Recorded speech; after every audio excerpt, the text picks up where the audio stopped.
On a toutes et tous connu ce moment, je pense. Le matin encore à moitié endormi, on rêve de la douche chaude qui va nous réveiller et rien. Un jet d'eau glaciale. Ah oui, le coup de fouet dont on se passerait bien. Exactement. C'est le genre de petit drame qui peut plomber une journée. Et très souvent, le suspect numéro un, c'est une toute petite pièce cachée dans le chauffe-eau, le thermostat. C'est ça. Le cerveau de la machine, en quelque sorte. Voilà. Alors aujourd'hui, on se lance dans une enquête. On a sous les yeux des documents qui sont un peu un guide du parfait détective pour savoir si, oui ou non, ce thermostat est défectueux. L'idée, c'est de comprendre les étapes, les outils et surtout, les précautions. Et ça, c'est vraiment le point de départ de toute l'opération. Avant même de penser à un tournevis, on doit parler sécurité. Parce que là, on est au croisement de l'électricité et de l'eau. On trouve le bon disjoncteur et on le met sur off. C'est non négociable. Bien noté. Sécurité d'abord. Une fois que c'est fait, on peut sortir notre kit d'enquêteur. D'après les sources, il nous faut un multimètre, c'est la star du show, L'outil indispensable, oui. un vérificateur d'absence de tension, le fameux VAT pour la double sécurité, un tournevis cruciforme tout simple et des gants isolants. Avec ça, on est prêt pour l'interrogatoire. On est paré. Alors, allons-y. La première méthode, c'est la plus directe. Comment on utilise ce multimètre pour aller vérifier la tension et faire parler le suspect? C'est une procédure très méthodique, donc on a coupé le courant. Mais un bon enquêteur, il vérifie toujours. C'est là que le VAT entre en jeu. On l'applique sur les fils d'alimentation. Pour être sûr à 100%, Voilà, pour avoir la confirmation qu'il n'y a plus du tout de jus. Une fois que la zone est sécurisée, on prend le tournevis et on enlève le capot en plastique sous le chauffe-eau. C'est là que tout se passe. on ouvre la cachette. C'est ça. Et là, on voit les deux éléments principaux. Le thermostat, ce petit boîtier avec une molette, et la résistance, qui est juste à côté. Attendez, avant d'aller plus loin, je vois un détail dans les notes qui m'interpelle. Ça parle d'une sécurité thermique qu'on peut réarmer. Ça veut dire qu'on pourrait résoudre l'affaire sans même commencer. Ah, c'est un excellent point. C'est un peu l'étape où on demande au suspect s'il a quelque chose à avouer. Cette sécurité, c'est une protection contre la surchauffe.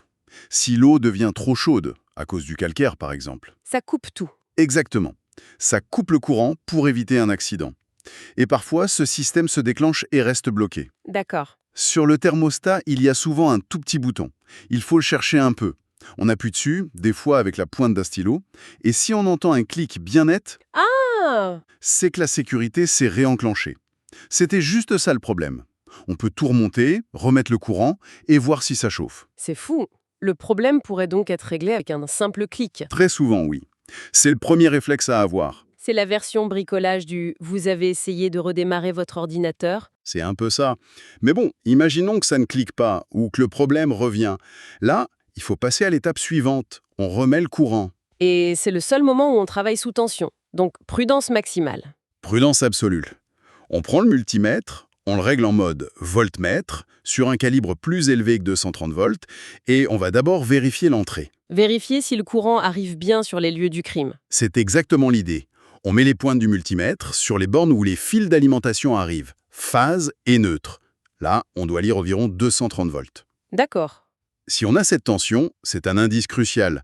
Ça veut dire que le problème ne vient pas de l'installation électrique de la maison. Le courant arrive bien jusqu'à notre thermostat. Ok. Le courant est bien là. Et maintenant, le moment de vérité, j'imagine. Qu'est-ce que le thermostat fait avec ce courant? Précisément, on déplace les pointes de mesure sur les bornes de sortie, celles qui vont vers la résistance. Et bien sûr, on s'assure que le thermostat est en demande de chauffe.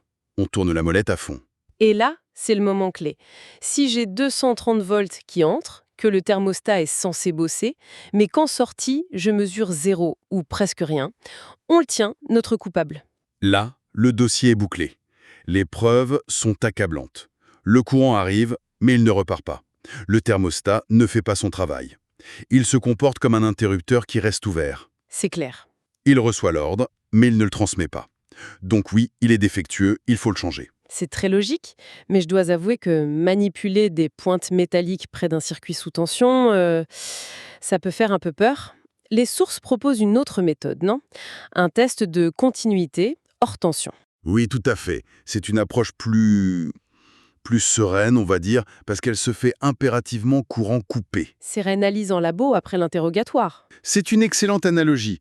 Le concept de continuité, en fait, c'est juste de vérifier si le circuit est fermé. Est-ce que le chemin est libre pour le courant?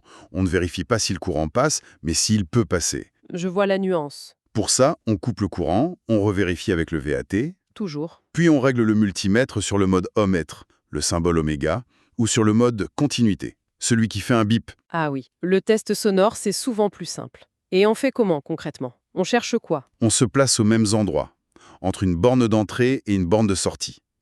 Si le thermostat fonctionne et qu'il est en position de chauffe, le circuit interne doit être fermé. Et donc? Donc, le multimètre va réagir. Soit il affiche une valeur proche de 0 ohm, soit, plus simple, il émet un bip continu. Ce bip, c'est le son qui dit « la route est ouverte, tout va bien ». Et si le reste silencieux? Si l'appareil reste muet ou affiche OL pour over limit, ça veut dire que le circuit est coupé. Le pont-levis s'est cassé. C'est une autre façon de prouver, sans le moindre risque, que le contact ne se fait plus. Ça confirme le premier diagnostic. D'accord, c'est une super confirmation. Mais en lisant la suite, je suis tombée sur un truc qui m'a vraiment surprise. On quitte l'électronique pour une méthode un peu plus rustique. Les sources parlent d'utiliser un briquet. Ah oui, Sérieusement, quelle est la logique là derrière? c'est vrai que ça peut paraître un peu archaïque, mais c'est une astuce mécanique très très maligne. Ça marche surtout pour les thermostats plus anciens, ceux qu'on appelle à canne ou à bulbe. Ce avec la longue tige en métal. C'est ça, la tige qui plonge dans l'eau pour prendre la température. Et attention, ça ne remplace pas les tests électriques, mais c'est un super indice sur l'état de la partie mécanique. D'accord. Le principe, courant coupé évidemment, c'est de simuler la montée en température. On prend un briquet et on chauffe le bout de cette sonde métallique. Pas besoin de la faire fondre, juste une quarantaine de secondes. Et j'imagine qu'on tend l'oreille, on attend encore ce fameux clic. Exactement, on écoute très attentivement. Ce clic, c'est le bruit d'une petite pièce en métal, un bilame, qui se déforme avec la chaleur et qui ouvre le circuit. Si on entend ce son distinct, ça nous dit que la partie mécanique du thermostat fonctionne. Elle réagit à la chaleur. Et s'il ne dit rien? S'il reste muet? Si après avoir chauffé, il n'y a pas le moindre bruit, c'est un très très fort indice que le mécanisme est grippé ou cassé. Intéressant. Encore une fois, ça ne garantit pas à 100% que la partie électrique est morte, mais si la mécanique ne réagit plus, il y a de très grandes chances que l'ensemble soit bon à jeter. C'est fascinant. On a donc tout un arsenal. Si je résume, on a le test de tension, c'est la preuve irréfutable.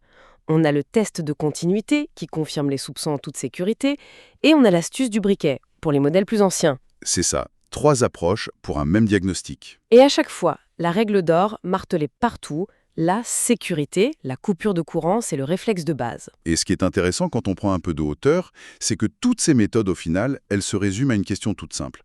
Est-ce que l'interrupteur fait son travail? Oui ou non? Voilà, c'est binaire. On a une entrée, on a une sortie, et on analyse ce qui se passe entre les deux.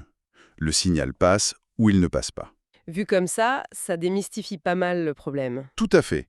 Et ça nous amène à une réflexion finale, une idée à garder en tête bien au-delà de ce chauffe-eau. Ce processus, ça pousse à se demander, Oui. dans combien d'autres systèmes complexes de notre quotidien, qu'ils soient technologiques, professionnels ou même humains, un énorme problème ne pourrait pas être résolu en identifiant juste le petit interrupteur défaillant. L'élément qui bloque tout le flux.